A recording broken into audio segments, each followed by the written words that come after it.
we have a massive Oilers update as a familiar face makes his way to the lineup tonight, but we still have to wait for another to even start skating. All that and more today on Oilers Digest. But first, if you haven't subscribed to the channel already, folks, what are you waiting for? We are 17 away from 2,400 subscribers, on our way to 25. For any and all Oiler news, Oilers Digest is your one-stop shop for news. But without further ado, folks, yes, like I alluded to in the intro, March Madness. I'll explain what that title means in just a second, but when it comes to Evander Kane in the Edmonton Oilers, he was on Oilers Now with Bob Stauffer on 880 Ched, and he had this to say regarding playing through the pain and injuries in the Stanley Cup playoffs and eventually into the Stanley Cup final. He said, only way I played games 1 and 2 was 9 needles. Game 1 in 7 needles. Game 2, I barely made it through. Now, of course, it takes a lot to keep Evander Kane down, and his abdominal injuries did keep him down. Of course, he did need surgery before the start of the season, and he was placed on LTIR, so the Oilers haven't seen him since Game 2 last June. But when it comes to a potential return, Bob Stauffer did have that timeline. His timeline for Evander Kane's return to the Oilers earlier this week, he provided an update. According to Stauffer, the Oilers are looking at a return to the lineup for Kane in March at the absolute earliest. Now, if Kane returns to the roster anytime before the conclusion of the regular season, the Oilers do have to make sure they pay back or cover any of the additional $5.125 million used.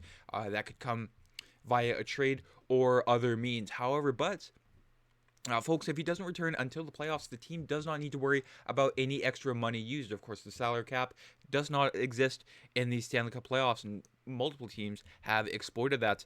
A return date in March would be extremely tough for both the Oilers and Evander Kane. It's a lot to ask of Kane to be ready to play his best hockey in the playoffs after missing a whole year, especially at the age of 33. But when the lights are bright, I think Evander Kane, he will step up to the plate. We haven't seen a prime playoff game in about 2 years, especially against the Calgary Flames in the second round of the playoffs. I think that's the best we've ever seen Evander Kane.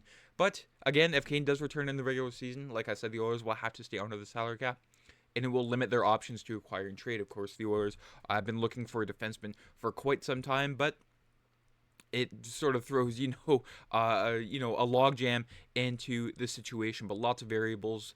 But we have to wait until March to eventually see Evander Kane in the lineup. But when it comes to LTIR in the playoffs, Tampa forward Nikita Kucherov missed the entire 56-game schedule. Of course, this was the COVID season, the shortened COVID season following hip surgery, but was ready for Game 1 of the playoffs. The Russian winger did go on to finish first in scoring that spring and early summer, winning the Conn Smythe Trophy as postseason MVP and helping the Lightning secure their second straight cup. Now, I'm not exactly expecting Evander Kane to do exactly all of that, but a rested and relaxed Evander Kane, again, could be a very dangerous Evander Kane, especially, of course. Like I said, he's played his best game in the playoffs as an Edmonton Oiler. And yeah, a little bit of sour grapes on my end, but of course I'll throw this into the equation here. Vegas captain Mark Stone had back surgery in February 2023 and was on LTIR until Game 1 of the playoffs that spring. The crew cap space helped the Golden Knights acquire both Ivan Barbashev, who was monumental on their run throughout the Stanley Cup playoffs, and Teddy Bluger, and especially goaltender Jonathan Quick for their postseason push. Now, of course, if the Oilers did try to attempt to do this, the NHL, I think, would step in and say, hey, you're a Canadian team, what are you doing here? But the NHLPA, they're sort of on, the player's side when it comes to this. Of course, they're not going to, force one of their brothers to, go back onto this hurt.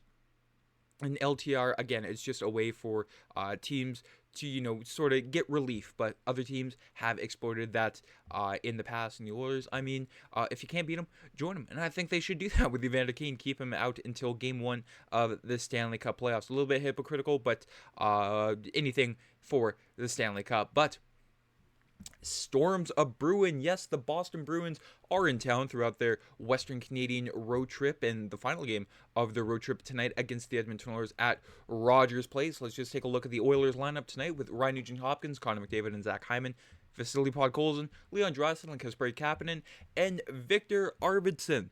After a month and a bit away from the Oilers lineup, he makes his return tonight alongside Adam Henrique and Connor Brown, which should be a rejuvenated, revitalized third line, as the bottom six last game against the Florida Panthers, of course, was caved in.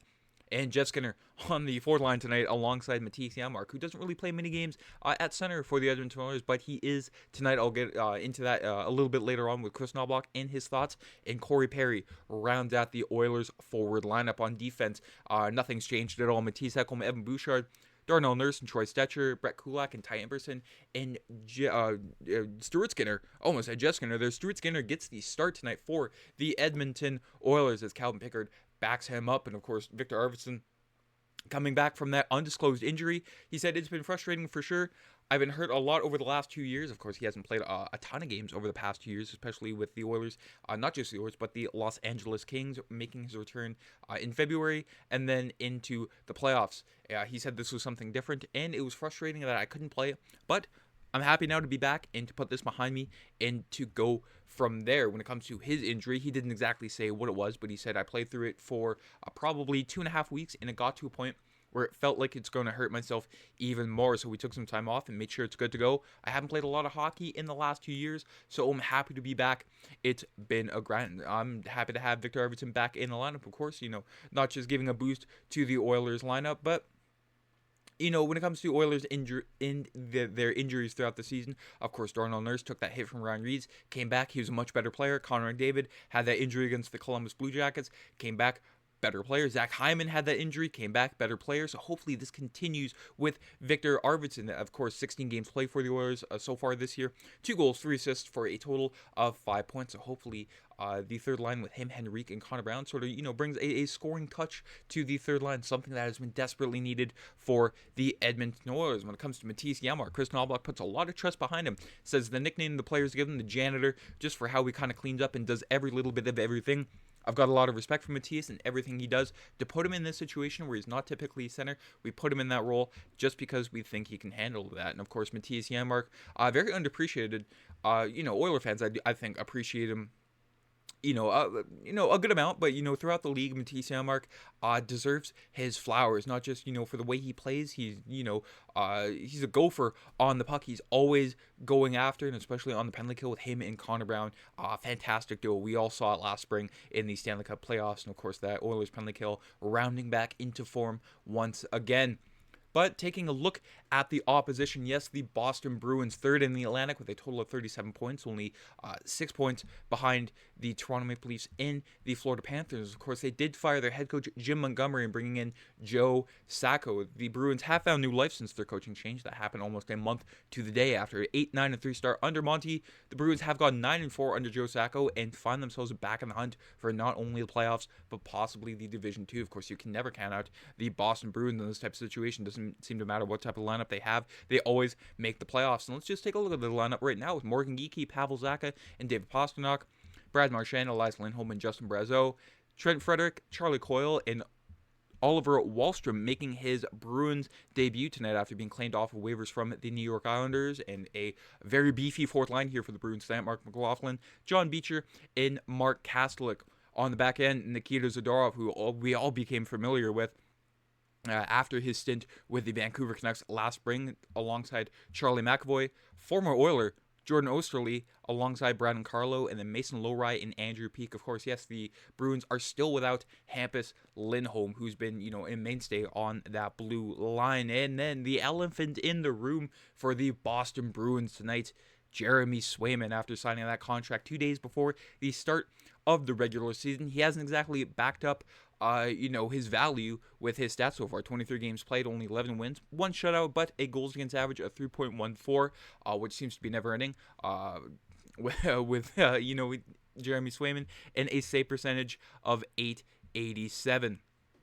Just looking at his last 5 games here, all over the place, not just with, his save percentage, but just, the wins, of course, an .870 and a win against the Calgary Flames in overtime, 2 straight wins, might I add, against the Vancouver Canucks as well. A very dominant win by the Bruins. That wasn't so much their goaltending, but it's Brad Marchand continuing his heater with, I do believe, 7 points over these last 5 games. A .950 against the Vancouver Canucks, a .771 against the Winnipeg Jets, allowing 8 in that one. Not too sure how he's in for all 8 of those, and then an .885 and a .909 against the Philadelphia Flyers and the Chicago Blackhawks, respectively. So tonight, yes, it will be Swayman and Skinner I'm expecting a high-scoring one out of this one tonight. Both teams very offensively minded. Of course, the analytics don't really back up the Boston Bruins, but they've always been able to score at will. But again, it might either be a high scoring, or I might be completely wrong here, and it might be like a 2-1 win in overtime for either win. But just, sort of looking at the stats breakdown between both teams, the Bruins, the analytics, not really their friends here, but they've been playing a lot better under Joe Sacco with a 5-on-5 Corsi percentage. The Oilers and Bruins at 3rd and 18th respectively. Goals for per game, the Bruins 23rd compared to Edmonton's 8th.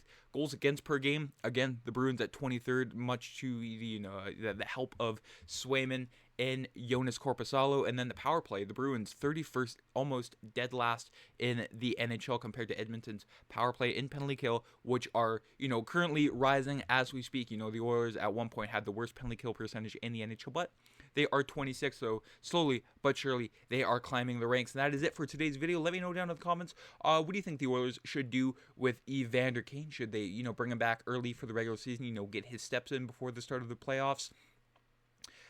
Because, again, it is all, down to, the variables. Again, at the absolute earliest, it is March, or was March, I should say. But, again, let me know down in the comments. Again, what do you expect out of this game tonight? Bruins, Oilers, always a fantastic one. Enjoy the game tonight, folks. Let's go, Oilers. Take care. I'm Matt.